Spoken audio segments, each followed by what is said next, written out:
Right, it's 20 minutes before 7 here on this Wednesday morning. It's good to have you with us. A businessman has asked the Public Protector's Office to probe allegations of corruption involving the National Treasury amounting to 100 billion rand. The Decolonization Foundation's Mzwanele Manyi is calling on the Public Protector to probe irregular state contracts awarded to Eskom and other parastatals. He joins us now in studio just to talk a little bit more about this. Good to have you. Thank you so much for coming in. So, firstly, you've asked the Public Protector's Office to probe allegations involving the National Treasury. I mean, we're talking billions of rands. But you recently complained about the Public Protector herself. What's the complaint against her? Let's go there first. Yeah, no, look, the complaint against her, or rather the office, is the issue of acting without fear or favor.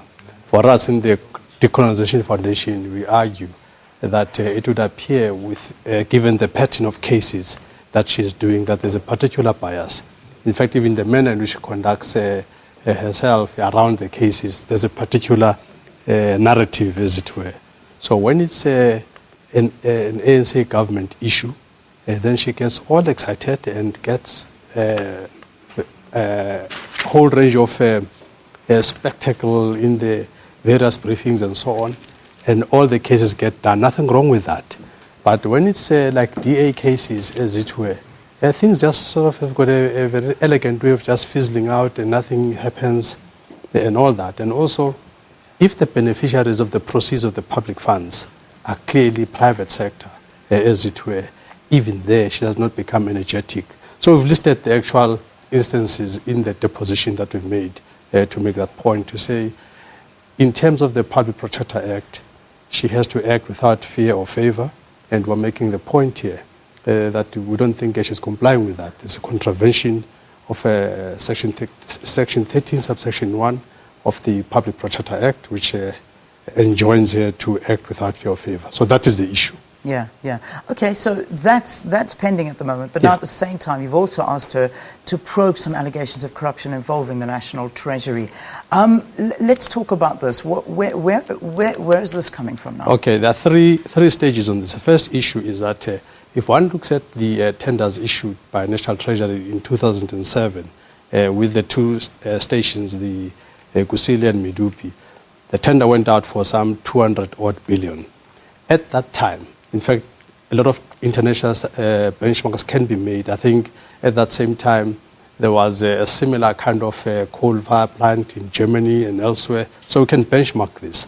But at that time, the cost of building these power stations were roughly about $1 million per megawatt, as it were. And the two stations combined, their wattage was to the about 100,000, as it were, a megawatt for the two of them. So at R1 million per megawatt park, there would have been around 100 billion, as it were.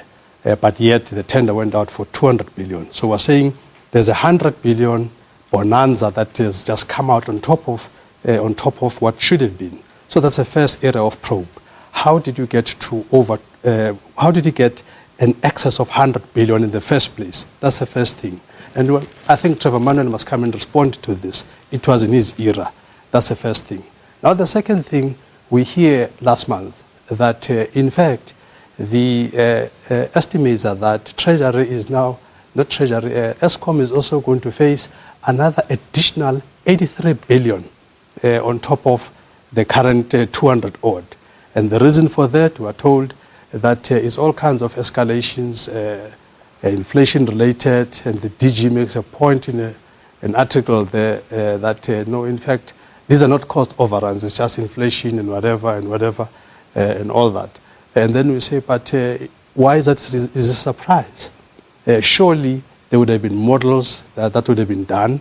Why is it a surprise? The fact that it's a surprise, it means somebody didn't do their job, as it were. And it is a constitutional a provision that National Treasury must provide oversight. Where was the oversight when all this was happening? So that's the issue that we have. And then thirdly, it's not only the 83 billion escalation that we're talking about here. We also have a situation where, because Eskom was delayed, as it were, there are other producers that were not able to supply Eskom. Even those producers have been exercising penalty clauses on Eskom, and Eskom has been paying further billions.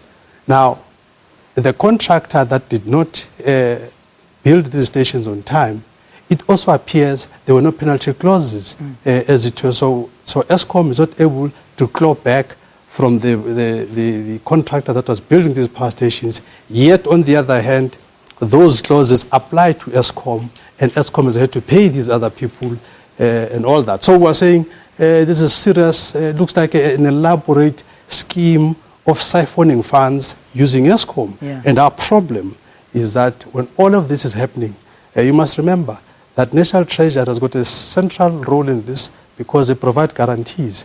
Now, if you have all of these things with National Treasury in the picture and the billions are just disappearing as it were, we want accountability here. So National Treasury must account. How come with them playing oversight, we've had such a leakage? So obviously, this is where the implication of the now Finance Minister, Pravin Gordhan, comes in. Indeed, but it doesn't start there. It starts with Trevor Manyi. I know, you mentioned so that. It's two things. I want to talk about, yes, let's talk about those two things, because you're also bringing them in and implicating He's the current one, yes. He's the current one, and the current situation is in his tenure, indeed, and he's been there also in this whole period. You know, he's been a finance minister before himself and all that. So he's very much part of this thing, as it were. And National Treasury is a well-oiled machinery, and we are saying political accountability by the various principals, all of them, Trevor Manyi, Nhlanhla and Pravin Gordhan, must respond, and we want those probes to go into what oversight role did these people play. And this is taxpayers' money. This is our problem. This is taxpayers' money. Billions and billions have been lost, and the public protector is busy being shunted from pillar to post on frivolities. And here are the big billions that there's no focus on this thing. And now, importantly, is that we now have a new head of Eskom, Brian Molefe, who has come in. And Brian comes in, the first thing he does, he cuts costs in Eskom. He ensures that we no longer have these cost-plus models. And by the way, I don't even know why National Treasury allowed these cost-plus models, whereby Eskom has been paying billions and billions of rands on those models. Brian comes, he cuts this down. Instead of paying 1,000 rands per ton, we're paying almost half of that now. So therefore, Eskom's profitability is improved. The issues of load shedding are almost a thing of the past. All of a sudden now, this man is being persecuted. Now we're saying, why is National Treasury now? I mean, this pattern has been happening. A man is doing a great job. Instead of applauding and celebrating the man is being persecuted. Whose interest then is National Treasury driving? Clearly, it's not public interest. So these are the issues that we're saying the public protector must probe. All right. So, I mean, this is a deep-rooted issue, and many different questions need to be asked. Now, obviously, this particular public protector, her term is coming to an end. We should be seeing a new one coming in at the beginning of October. So, you know, this will be going into the hands of someone else, because I mean, this is a thorough investigation that's needed that could take some time. You've approached them. You've obviously given this to the public protector's office. Yes. And they've accepted to do the investigation. Well, look, they've accepted the deposition. They're going to apply their minds. They're going to look at whether it's something that they can do or not do or whatever. They will respond to the foundation within 7 days. So I heard that on the media. So we'll wait for 7 days and see what happens. But I think it's very important not to be confused here, that we're not dealing with the individual, we're dealing with the office. Yes, of so course. The fact that a person is leaving can't be a reason to say something cannot be done. Yeah. The office must carry on. Public Protector Office is an institution. So for us, we're not dealing with an individual, we're dealing with an institution. Right. This is an issue between the Decolonization Foundations. Mzwanele Manyi is asking the Public Protector's Office to probe allegations of corruption involving National Treasury, which is amounting to about 100 billion rand. So we'll wait to hear from the Public Protector's Office the next step forward. Thank you for talking to us. You're welcome. Good luck with this probe going forward, and let's see if things do come out of this as well. All right, I think we're going to be taking a break here. We'll take a break on the program, and then after this, we're going to